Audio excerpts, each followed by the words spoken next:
여러분 안녕하십니까? 정치내비게이션 아나운서 정승조입니다.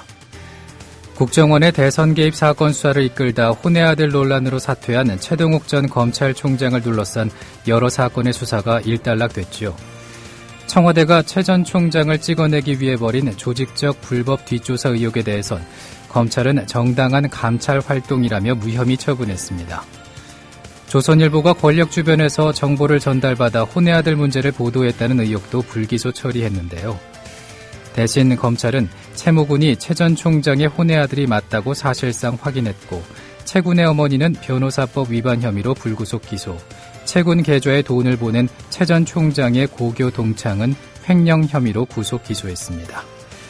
검찰이 어느 쪽에 칼날을 들이대고 어느 쪽에는 눈을 감았는지가 확연히 드러나지 않았나 싶습니다.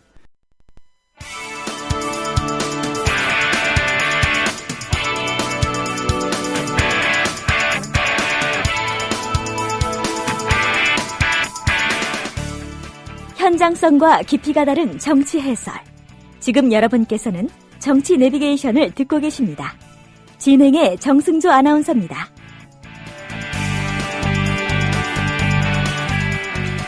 계속해서 정가레이더 시간입니다. 지난해부터 북한 관련 소식에서 최룡해라는 이름을 참 많이 들었습니다. 특히 이른바 장성택 처형 사건 이후에는 그가 권력 실세로 등극했다고들 했습니다. 그런데 최근에는 황병서라는 또 다른 사람이 부상하고 있다는 얘기가 나오는데요. 자세한 소식을 한겨레 김혜연 기자와 알아보겠습니다. 안녕하십니까? 네, 안녕하세요. 네, 이번에 북한의 총정치국장이 교체가 된 거죠. 그 어떤 자리입니까? 이 군대에 있는 한 직책입니다. 우리나라에는 없죠. 예. 조선인민군이 이제 북한의 군대를 일컫는 말인데, 인민군의 총정치국장이라는 자리가 주요 군 간부에 대한 실질적인 인사권을 쥐고 있는 그런 자리입니다. 우리 국내 전문가들도, 국내외 전문가들이 이제 파악하기로는 인민군이 이 군 통수권이 뭐 몇 명한테 나눠져 있다고 지금 보고 있습니다. 예. 총참모장, 그러니까 군대에 있는 총참모장, 그리고 당에서 파견됐다고 뭐 이렇게 묘사하기도 하는데, 어쨌든 어떤 당적 성격을 갖고 있는 총정치국장, 그리고 뭐 이 인민무력부장, 그러니까 이제 내각과 관련 있는 그런 직책인데 인민무력부장, 이렇게 세 사람한테 각각 나눠져 있는 것으로 보고 있는데요. 그런데 이 어떻게 나눠져 있냐 하면, 이 총참모장 같은 경우에는 군령권, 그러니까 작전 지휘권을 갖게 되고, 총정치국장 같은 경우에는 이 군정권, 뭐 인사, 병참, 보급, 행정을 말하죠. 이런 이 군정권을 대부분 갖게 된다는 겁니다. 그리고 나머지를 인민무력부장이 갖고 있다, 이렇게 보고 있는 겁니다. 네, 권력이 여러 가지로 이렇게 나뉘어져 있는 상황인 것 같은데 이해가 잘 안 되는 시스템이기도 하고요. 군 지휘체계가 여럿이라는 말인가요? 그렇죠. 이게 우리로서는 참 이해하기 힘든 시스템인데, 우리 같은 경우는 이 군 통수권을 대통령이 갖고 있죠. 그리고 대통령이 임명하는 이 국방부 장관이 군령 군정권을 모두 수행하는 그런 시스템입니다. 그게 또 이제 합참 의장에게 주어지면서 이 군이 군령 군정권을 수행하는 그런 형태인데, 예. 북한 같은 경우에는 이제 다른 공산권 국가에서도 나타나는 그런 특수성을 가지고 있는 것으로 볼 수 있습니다. 이 군대를 당의 이 지휘권 아래 두려는 그런 거죠. 북한 같은 경우에 조선노동당 규약을 보면은 조선인민군은 조선노동당의 혁명적 무장세력이다, 이렇게 얘기를 하고 있습니다.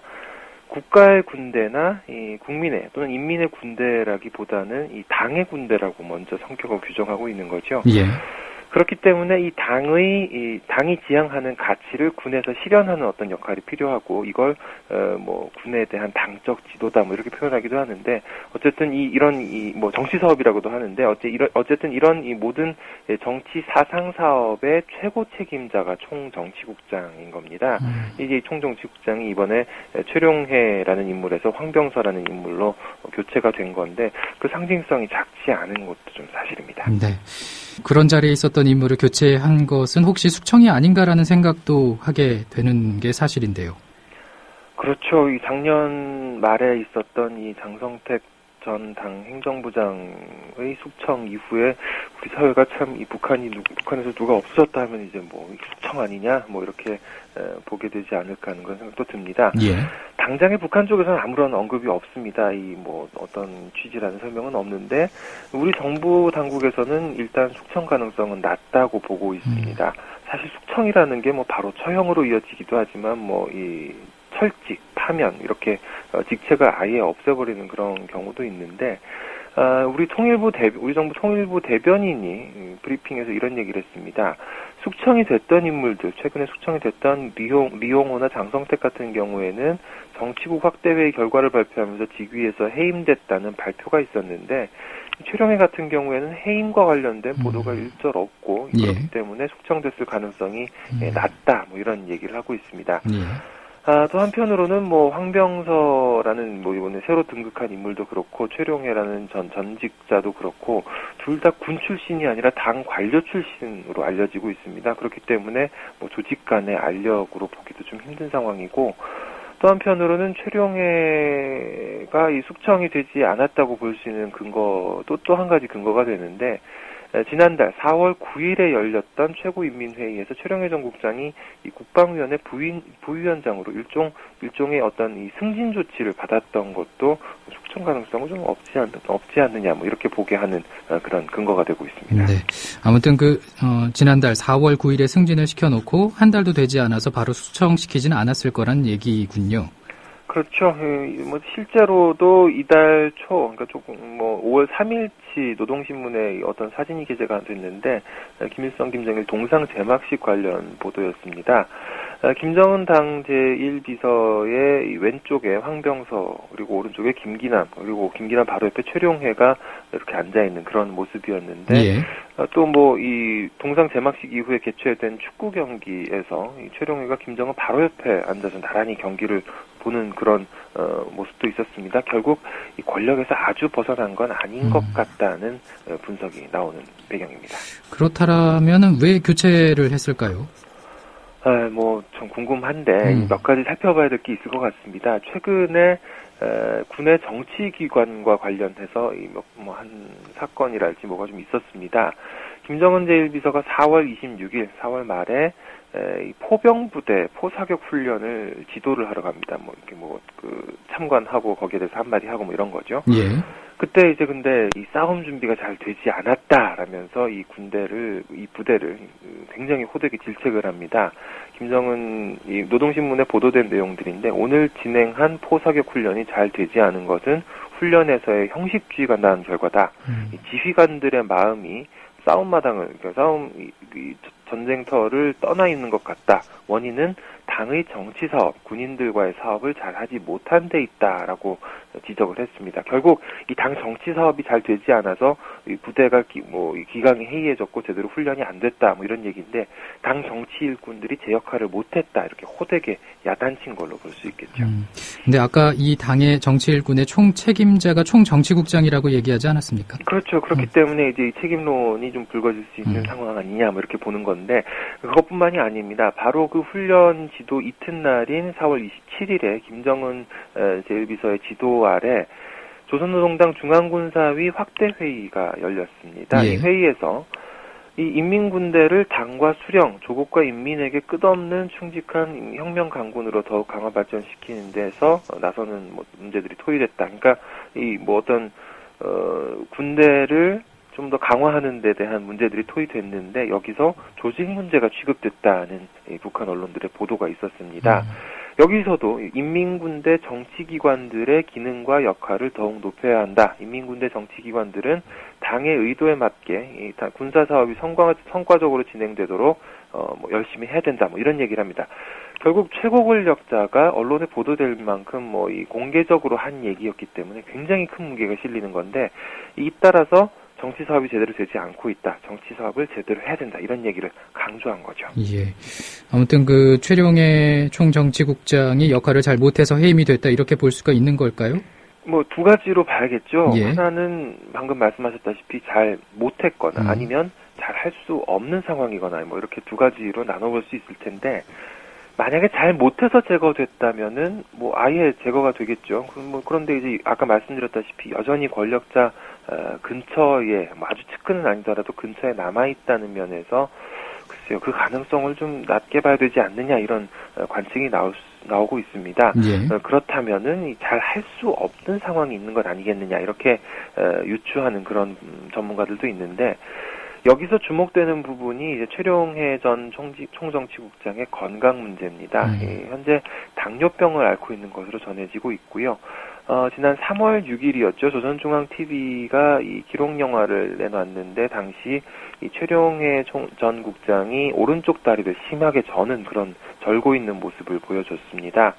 최근에 4월 11일 최고인민회의 참가자들하고 이 기념사진 찍은 다음에 한 달가량 공개석상에 나타나지 않고 있었는데 이것도 김정은 당 제1비서의 배려로 요양을 가 있었다 이런 이야기도 나오고 있습니다. 텔레비전에 나왔을 때는 어떤 상태로 보였나요?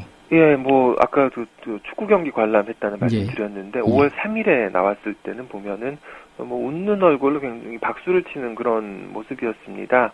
신문 사진만으로 봐서는 뭐 안색도 좀 밝아 보이긴 했는데 어쨌든 이 와병 상태가 길어지면서 최룡해 전 국장의 부재로 인한 군의 정치 사업이 의 부진, 그러니까 이 최룡해 전 국장이 없기 때문에 정치 사업이 잘 되지 않고 있다는 문제가 불거졌다. 뭐 이런 분석도 나오고 있는데요.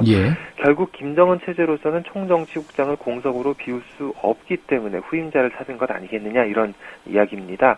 특히 김정은 체제의 총정치국장이 중요한 것은 지금 이 군과 민간의 자원 재분배를 하는 시점이기 때문에 군의 불만을 잠재워야 하는 시점인데 그런 아주 중차대한 자리를 공석으로 놔두기는 힘들다 이런 얘기입니다. 근데 그 군과 민간의 자원 배분배라는 게 그 자원을 군에게서 민간에게 넘겨준다는 뭐 그런 말인가요? 그렇게 볼 수 있겠죠. 경남대 국동문제연구소 김동엽 교수의 분석인데요.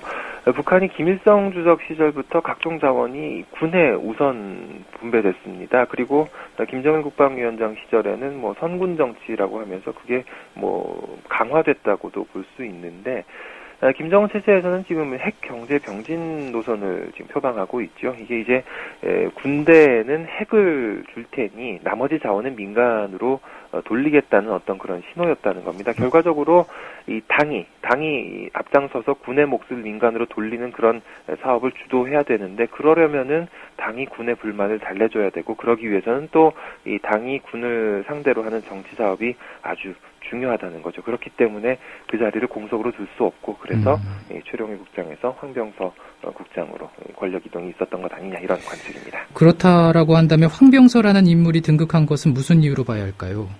황병서라는 인물이 어떤 인물인지를 봐야 되는데 실제로 우리 국내에서는 이 황병서라는 인물에 크게 주목을 하지 않았던 분위기입니다. 뭐 크게 알려진 게 거의 없는 상황인데 예전 자료를 찾아보면 계속 이제 나오기는 하죠. 어떤 이제 당 관료를 오래 했던 인물이고 그런 한편으로는 또 김정일 국방위원장 시절부터 최고 지도자의 아주 높은 신뢰를 샀던 인물이라는 점도 유추를 해볼 수가 있습니다. 조선중앙통신 보도 내용인데요. 2005년 12월 9일, 2006년 5월 29일 이때 두 차례 김정은 위원장이 군부대를 시찰하는데 당시에 유일하게 수행을 한 인물이 바로 이 황병서 국장이었습니다. 단 한 사람의 동행자였던 건데 결국 김정일 위원장의 신임이 표현된 건 아니겠느냐 이렇게 보는 시각이 있습니다. 또 한편으로는 세대교체라고 보는 시각도 있는데요. 최룡해 전 국장 같은 경우에는 항일 빨치산 2세대죠. 이 아버지가 아주 김일성 주석과 더불어서 항일 운동을 했던 그런 인물이고 그런데 이제 2세대도 벌써 이제 9세대가 됐다는 겁니다. 황병서 국장 같은 경우에는 김정은 체제 들어서 등장한 신세력이고 그렇기 때문에 신세력이 9세대를 밀어내고 권력의 전면으로 나온 것 아니냐 이런 분석도 나오고 있습니다. 네, 사실 그 최룡해 전 총정치국장은 아버지 김정일 국방위원장 때부터 등장한 인물이었잖아요. 그렇죠. 장성택 전 행정부장은 뭐 그 이전부터 그랬습니다만 어쨌든 이 아버지의 사람들이 하나씩 하강한 곡선을 타고 있다 이런 이야기도 할 수 있을 것 같습니다. 하지만 뭐 계속 말씀드리지만 완전히 제거된 건 아닙니다. 한참 아래 서열이긴 한데 북한에서 다시 나온 보도를 보면은 이 최룡해 전 국장이 노동당 비서로 임명이 됐죠. 국가정책 결정에 관여하는 굉장히 중요한 역할을 하는 게 비서직입니다. 하지만 비서직은 같은 직책이 9명이나 되고 뭐 그렇게 보면은 권력 서열이 한 10위권대로 내려간 것으로 보인다는 관측도 나오고 있습니다. 네, 오늘 여기까지 듣죠. 고맙습니다. 감사합니다.